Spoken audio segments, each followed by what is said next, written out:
1189, welcome to the place, the YouTube channel where we're having 1189 chapters in 1189 days. There's a commentary on each chapter of the Bible. Yes, I said it, each chapter in the Bible.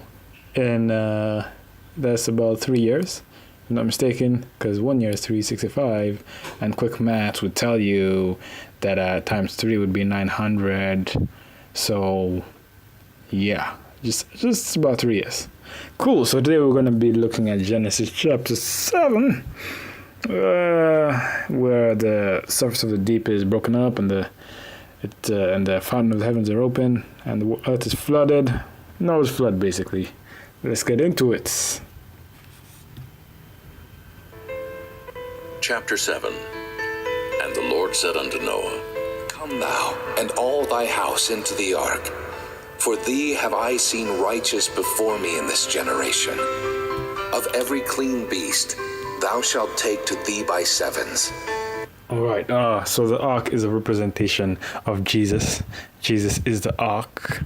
He is a protector of everything that's coming, a protector of everyone that believes in the coming judgment, in a way, who believes that the ark, who obey God by faith, that make an ark, and all the creation groans for the manifestation of the sons of God, like Noah, Shem, Ham, Japheth, because those are the people that are gonna restore them to their rightful order.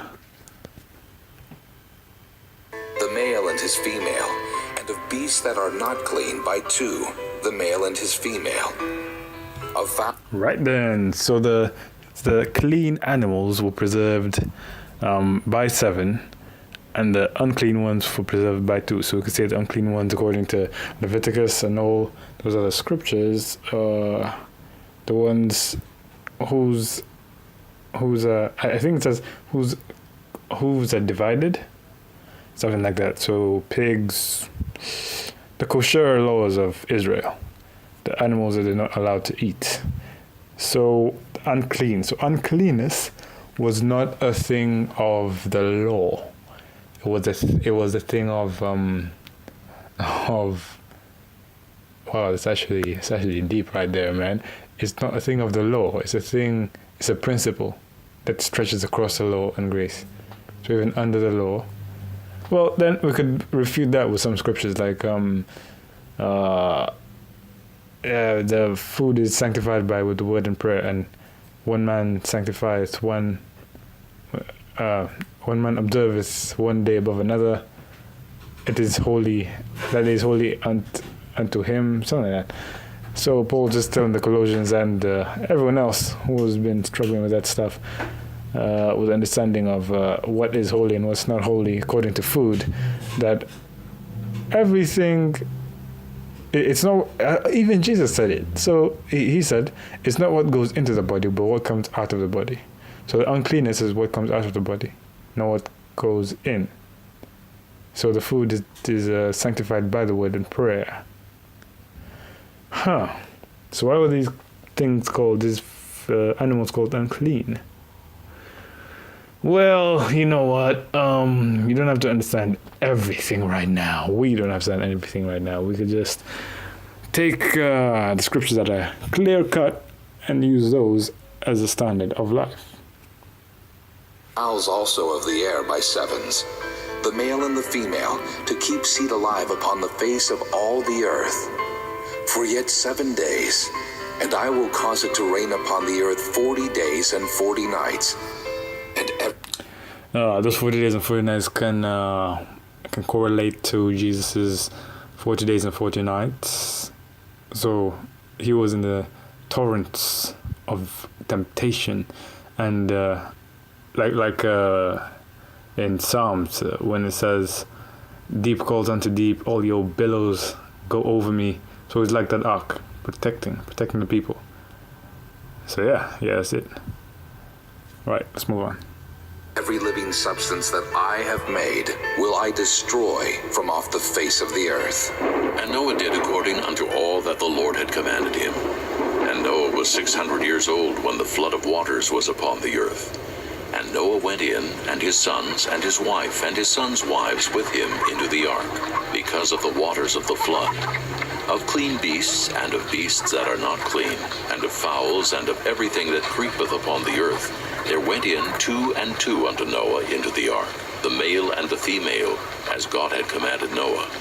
And it came to pass after 7 days, that the waters of the flood were upon the earth. In the 600th year of Noah's life, in the 2nd month, the 17th day of the month, the same day were all the fountains of the great deep broken up. Right. What is this? What is this great deep? So the only other places I saw the same word for deep in the Bible were Genesis 1:2, Job 28:14, and Job 38:30. Okay, not only other places, but only other significant places that I saw. So Genesis 1:2 says, Spirit of God was hovering upon the face of the deep. So the deep was the waters that were over the earth, and then it was separated.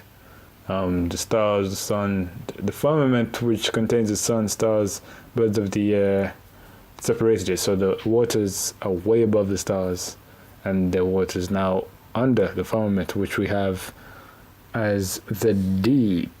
Okay, and the sea, we could say also. And also in Job 28:14, it says, "The depth saith, it is not me it is not me, it is not in me." Concerning wisdom, because God was asking Job. Was it? Okay, someone was saying, it must have been one of Job's friends. Concerning wisdom, no one knows where it is. So, and the sea saith, it is not with me. So, the sea is different from the depth. The great deep. The great deep is probably, I don't know what it is. It's just different from the sea, okay? It must be like below the earth, because the earth was commanded to come above the waters. So, yeah, ponder on that. Job 38:30 says, "The waters are hid as with a stone, and the face of the deep is frozen." So the face of the deep is frozen. The face of the deep, that is the top of the deep is frozen. So it's frozen. So there's ice. Ice between the sea and the deep. Alright then. The waters are hid as with a stone. Alright, you know what? Let's move on. I'm not even going to get stressed about this. Heaven were opened, and the rain was upon the earth 40 days. So windows of heaven were opened, and when it says heaven, the division between the waters above and the waters below, the heaven, the shamayim, the heavens, it doesn't specify. Okay, so the firmament was called the shamayim, the heavens, and the shamayim, the heavens, contained the birds of the sky, number one, the sun, the stars, etc., the moon, and all that. So now, the waters have to be above the stars, above sort of the Milky Way, if you can imagine that. So the waters were brought down from, that's really hard to imagine. The waters are brought down from the windows. What I concluded was that, you know what, let's go to, I had something that I wanted to talk about yesterday, but I didn't for a good reason. So where is it? Firmament, verse 7. Yeah, so the first 7 contains, okay, what is the first 7? I'll say the heavens, the shamayim. That's probably the first and second heavens, because it says shamayim, which is plural. First and second heaven contain the stars, sun, and all that. Alright? Now, the waters above have, I'm assuming the waters above, okay, you know what? The waters came from above, from the windows of heaven. Each time it rained after that, it wouldn't say the rain came down. Okay, I'll just do a quick check to see if it said the windows of heaven were opened up when it was raining. there we have to see what the actual windows were. That's Genesis 7:11. Right then. Genesis 7:11. Just bear with me for a second or more. So we have in Genesis 7:11 the windows of the heavens. It's because it's Shamayim, and clearly the waters have to be above the stars. So that's the separation of the heaven. It just has to be. If you're going according to pure reason, and the floodgates of the heavens were open. That's what it says in the Berean Standard Bible. So the word for the windows of heaven is Aruba, from the word Arab. Now let's see the other places it was used using Bible Hub.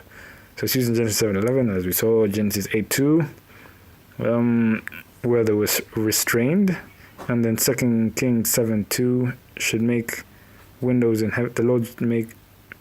Okay, I'll just go there. It's the 2 Kings 7:2. If you want to turn there as well, 2 Kings 7:2. There we have it. And then a Lord on whose hand the king leaned answered the man of God and said, Behold, if the Lord would make windows in heaven, might this thing be? And he said, Behold, thou shalt see it with thine eyes, but thou shalt not eat thereof. This should be, the 4 lepers. So, goodness, man. So these, the windows of heaven were then used to mean blessings. For example, in Malachi 3:10, if you tithe, will I not open the windows of heaven for you? So that's like a metaphor. Then in Hosea 13:3, smoke like from a chimney. So it's like a chimney that lets out. Okay, this is okay. And Isaiah 68, and like the doves to the lattices, to the windows. For the windows, Isaiah 24:18, the snare for windows high are opened. Those who look through the windows grow dim. Tell you what, this thing is only used in terms of actual water coming down from the sky in Genesis 7:11 and Genesis 8:2. That's the only places we see it. And it's the original word is Arab. Let's see which other. It means to lie in wait. Now what is it? That doesn't even relate to windows. Ugh. Okay, let's just move on. Don't have to understand everything. Some things are meant to be understood only in heaven. Let's move on. Let's not stress our lives. Go on. And 40 nights. In the selfsame day entered Noah and Shem and Ham and Japheth, the sons of Noah, and Noah's wife and the 3 wives of his sons with them into the ark. They and every beast after his kind, and all the cattle after their kind, and every creeping thing that creepeth upon the earth after his kind, and every fowl after his kind, every bird of every sort. And they went in unto Noah into the ark, 2 and 2 of all flesh, wherein is the breath of life. And they that went in male and female of all flesh, as God had commanded him. And the Lord shut him in. And the flood was 40 days upon the earth. The Lord carried a humongous door and shut him in. That's a miracle right there. And I think everything else in this account was a miracle, because I can't imagine animals being subject to someone like that. I don't know how they'll enter an ark. I can imagine like elephants, lions. How are you going to tame a lion, Noah? It's kind of scary. You have to do it by faith. Yeah, so everything was really a miracle. That's a big miracle. And the waters increased and bare up the ark, and it was lift up above the earth. And the waters prevailed and were increased greatly upon the earth. And the ark went upon the face of the waters. You know what? I noticed with like these Genesis 8 and Genesis, just the whole Genesis account, this from creation to like Noah, it repeats stuff a lot. Just like you said the waters were above the earth, and then you're saying the waters were above the earth again. And then you're saying the animals entered the ark. Then you're saying the animals entered the ark again. Now you're saying the animals are 2 by 2. Now you're saying the animals are 2 by 2 again. Maybe the repetition is on purpose. Maybe. Ponder on that. Maybe you will come up with an answer to why it's repeated so many times. because I'm a rather efficient guy. Like if I'm saying something, I'll say something once, and I'm done. I don't need to say it again. Like I'll say yo, and if I'm telling a story, I'll say I entered the car. I won't say I entered the car, and then I entered the car, and then I entered the car in this way, and then hey, come on. Okay, anyway, maybe we'll know why and how it relates to the interpretation of the word. Maybe you can see. I don't know. We'll just find out one day. And the waters prevailed exceedingly upon the earth, and all the high hills that were under the whole heaven were covered. 15 cubits upward did the waters prevail, and the mountains were covered. And all flesh died that moved upon the earth, both of fowl and of cattle and of beast, and of every creeping thing that creepeth upon the earth, and every man. All in whose nostrils was the breath of life, of all that was in the dry land, died.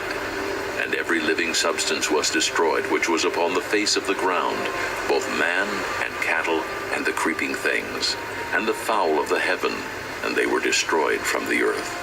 And Noah only remained alive, and they that were with him in the ark. And the waters prevailed upon the earth 150 days. Oh, I think that's done. Chapter 8. Yes.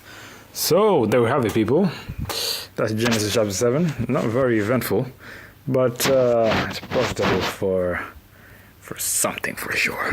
For something. Yes. It's good to know that the flood remained 150. Did you say 150? 150 days upon the earth. Maybe we'll discover why it remained 150 days. But for now, we stay in ignorance, and ignorance is not a bad thing, as we see in the Genesis account, Genesis 2. Yeah. So, bruh. See you tomorrow.